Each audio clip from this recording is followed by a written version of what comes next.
Hello, hello, hello. It is time to recap Cayuga before we get started right here at Messina, the St. Lawrence River. How did Cayuga go? Come with me and find out. You might be wondering to yourself, Nick, why the headset? Well, I'm up here at Messina, the St. Lawrence River, and it's raining. It's loud, hitting the roof here, but I'm in dry place. And I thought, you know what, let's get the headset on there so you can hear me. We can get this recap done, and we got to get pushing forward here at the St. Lawrence and figure out how to catch these big smallies and maybe even some big largemouth. But what we've been waiting for, Cayuga. Going into Cayuga, I really could not afford to have two bad tournaments in a row. Just left Champlain. Champlain was a disaster for me as far as the tournament is concerned. So I knew, Nick, you got to get it together for Cayuga and at least put together a limit. Well, I'll tell you what, after practice, I sure wasn't certain of it because practice was tough for me. It was a grind. I'd find a fish here, find a fish there, but I really could not find a pack of fish. Usually at Cayuga, you do have to burn a lot of water. You can find a spot where they're just piled in and you can catch a limit or, grind it out. Well, there's not much to talk about in practice, but tournament day, I did get very, very fortunate with a good decision. So I'm boat 94 and I have all these other boats going out in front of me. And they're calling numbers, and I'm sitting there and I'm thinking, where do I want to go? I have a few spots that might produce for a smallmouth. I have a few spots that might produce maybe a largemouth here or there, but I didn't have anything that I really had to get there first. Okay, so I'm thinking, and while I'm sitting there, there was a spot close to the ramp that I thought, you know what, if nobody goes there first, tag you're it. And that's exactly what happened.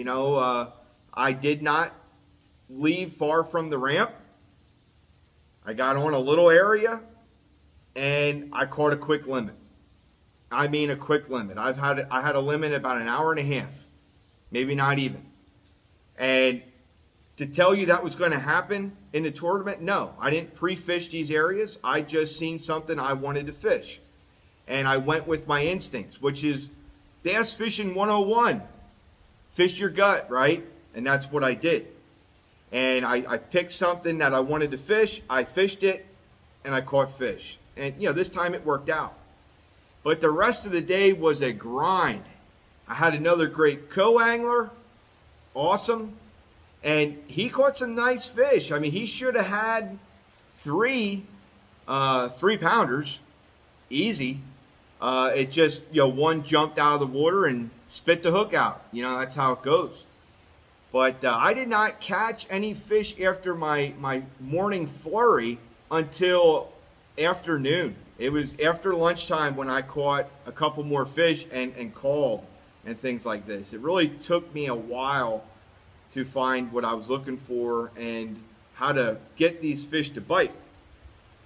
But that's really it. Okay, there's no extravagant story. There's no 5-pounders, 3-pounders. I lost this one, lost that. There's really nothing. Okay, I did lose a bite or two in the morning that maybe could have upgraded. I don't know. They weren't huge. I ended up with 12, 15. I don't know if they would have helped. But I was very, very fortunate to get 12, 15. It actually bumped me back up a few spots into the points for the BFL to 27th again. Now, we're here at Messina. It's raining. And this is the super tournament. Now, I'm not totally familiar with the BFL circuit, but this is a super tournament. They're saying, a 1.5 more, or 1.5 times more in points, 1.5 times more whatever else to get you the regionals and things like that. I'm sitting in 27th right now. Got to be in that top 45. And here at the St. Lawrence. I have no experience here. I did fish down at Alexandria Bay maybe 3 days total during the spawn to post spawn time, but it's totally different now. So I got to figure out what's going on. We got to figure out it fast. Got to find fish. Now they moved the limit here from 12-inch to 15-inch. So we'll see how that factors in, okay? Plenty of big fish here, though. Plenty of big fish. Now, let's get back to Cayuga. What baits worked? Again, I didn't hammer the fish. I caught what I needed to. And in a tournament, that's okay. That's okay. So the first setup I used was, and it was very, very basic fishing. First setup was a soft plastic stick bait. And this one here is by a local bait company. All right. Big Time Baits. You may know this guy. Great angler, great bait maker, and he's local. I like to support local, okay? And, you know, I like to mix that in my repertoire of baits. You know, I didn't get rid of the SENKO, the Yamamoto SENKO, but this is one to think about too. And this is Jimmy Big Time. You might know him from Smallmouth Crush. He was on there a few times. And I used his bait. As you can see, he made this for me. It was a black with blue sparkles in it. And all I did with this bait was put it on a Texas rig. Very, very simple. Hope you can see that. Got a 1/8 ounce tungsten weight. And this is a number 4 odd. And this is a GAMAKATSU hybrid hook. I really like that hook. It's a number 4. And all I did, get rid of that sinker there, is I Texas rigged it. Very, very simple. And his baits do a great job. I got another local maker too that I'll tell you about here shortly. And it's very, very simple. Very, very simple bait. The rod and reel. You know what? If you watch my recaps, this rod and reel always comes up. It's the Para G2, 7'1", medium heavy, with the Bassinator Classic 8:1-to-1 gear ratio. Now this is not the bait, of course. You know, this is something I had tied on for up here to try. But I had 16-pound TOPKNOT YO-ZURI. It's my favorite fluorocarbon. I've tried a few fluorocarbons that I believe are affordable, and this is one that I've been using for the last two and a half years. Works every time. Then, when I couldn't catch anything and I really needed to make something happen later in the day, I went to a drop shot. All right, a simple drop shot, you know, like we're used to. But what I did was I was drop shotting a Gary Yamamoto SENKO, the 4-inch, on a GAMAKATSU hook. It's just a drop shot hook. I believe it's a number 2. And that was getting bites. I believe I was throwing a 3/16 ounce lead weight. I like to throw a lot of lead weights with my drop shot anymore, unless it is the spawn time. I'll go to tungsten because I believe it creates less disturbance in the water if I'm looking for bedded fish. So that's that. The rod and reel. This is a Speed Demon Pro. This is going to be a shaky head rod.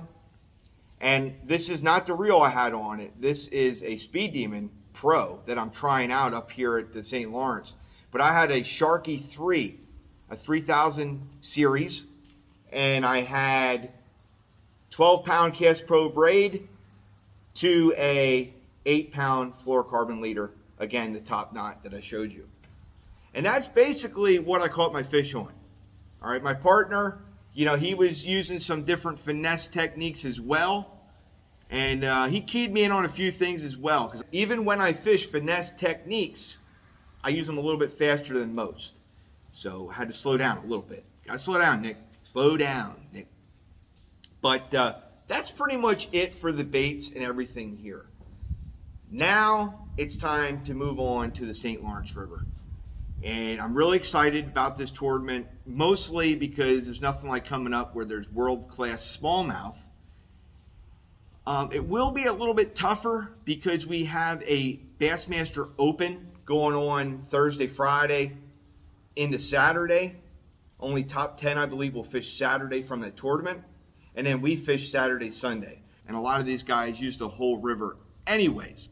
So I don't believe I'll be using the whole river. I don't see myself going out to the lake or anything like that. I need a limit, and I believe I can do that within a 30-40 mile radius of Messina. I'm hoping anyway. I'm hoping. If I have to venture out further, I will. I'll let practice dictate that, but I don't want to cover too much of the river and then you really have nothing, okay? And then you have to play the weather as well up here because it can get nasty. Today was one of those days, real windy. I don't think you'd want to make a long run, although some guys do, okay? And I have the boat for it. There's no problem with that. It's just what I'm comfortable with and what I want to explore here. So, wish me luck. We're going to try to stay in that top 45. If we do, great. If we don't, I'm sure I'll have a learning experience to talk about next time. So either way, we're going to have fun. And like I always say, there's no such thing as a bad day on the water.